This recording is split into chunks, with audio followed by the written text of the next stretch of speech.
Hai teman-teman, berikut video service strategi bagian 2. Di video ini kita akan membahas proses-proses yang terjadi di service strategi. 5 proses service strategi. Pertama, service management for IT service, 2 demand management, 3 financial management, 4 service portfolio management, dan 5 business relationship management.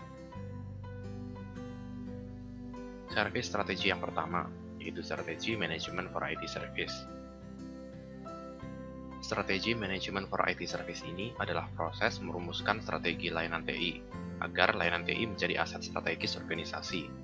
Nah, aset strategis ini maksudnya adalah hal berharga yang dimiliki organisasi yang dapat dipergunakan untuk keuntungan organisasi.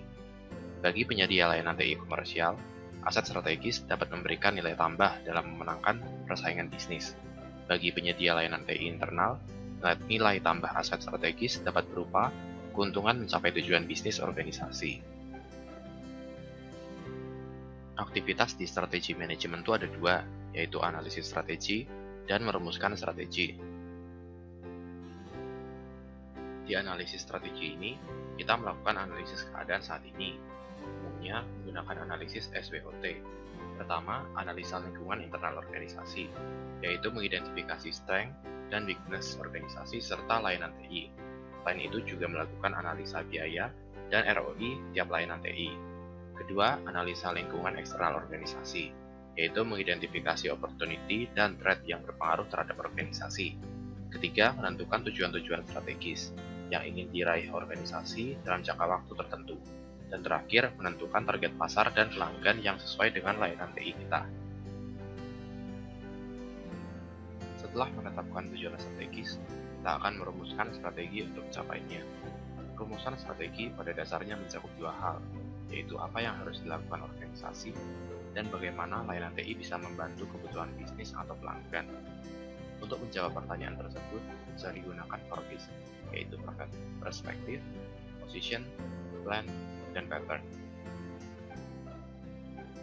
Dalam 4 langkah, rumuskan strategi rekomendasi ITHL.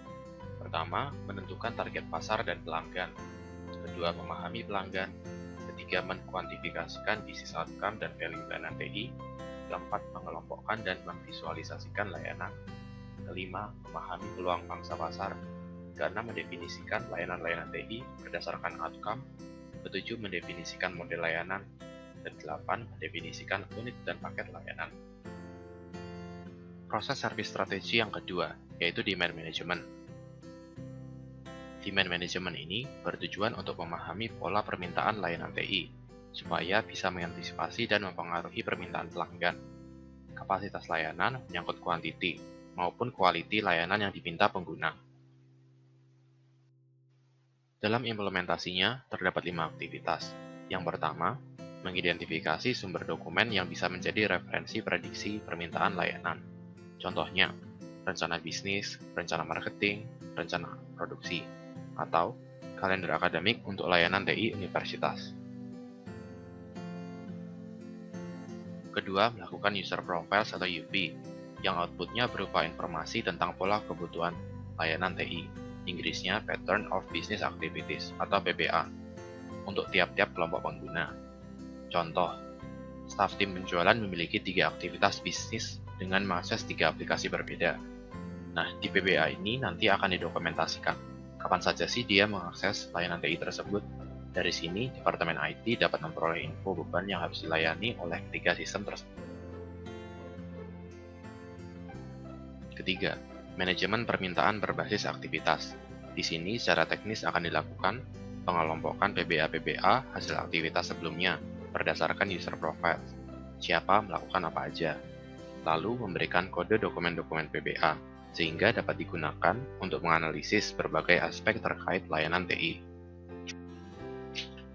Memformulasikan paket-paket layanan TI. Setelah memahami PBA dari masing-masing user profile, maka kita bisa mendapatkan karakteristik kebutuhan tiap pengguna. Nah, informasi ini akan digunakan bersama dengan financial analysis untuk menyusun usulan paket-paket layanan TI ke service portfolio, sehingga nantinya service katalog benar-benar sesuai dengan pelanggan saat ini. Dan service operation bisa memanfaatkan sumber daya TI dengan cermat dan memiliki respon pelayanan yang cepat. Kelima, manajemen permintaan operasional. Di sini akan dirumuskan dan diterapkan taktik-taktik tertentu untuk mempengaruhi permintaan pelanggan, agar dapat memenuhi permintaan semua pelanggan dengan keterbatasan kapasitas. Contohnya, penetapan jadwal pendaftaran ulang yang berbeda-beda untuk mahasiswa masing-masing fakultas, atau menerapkan potongan harga 50% untuk layanan TI di luar jam kantor. Oke, terima kasih teman-teman. Videonya akan dilanjut di video selanjutnya.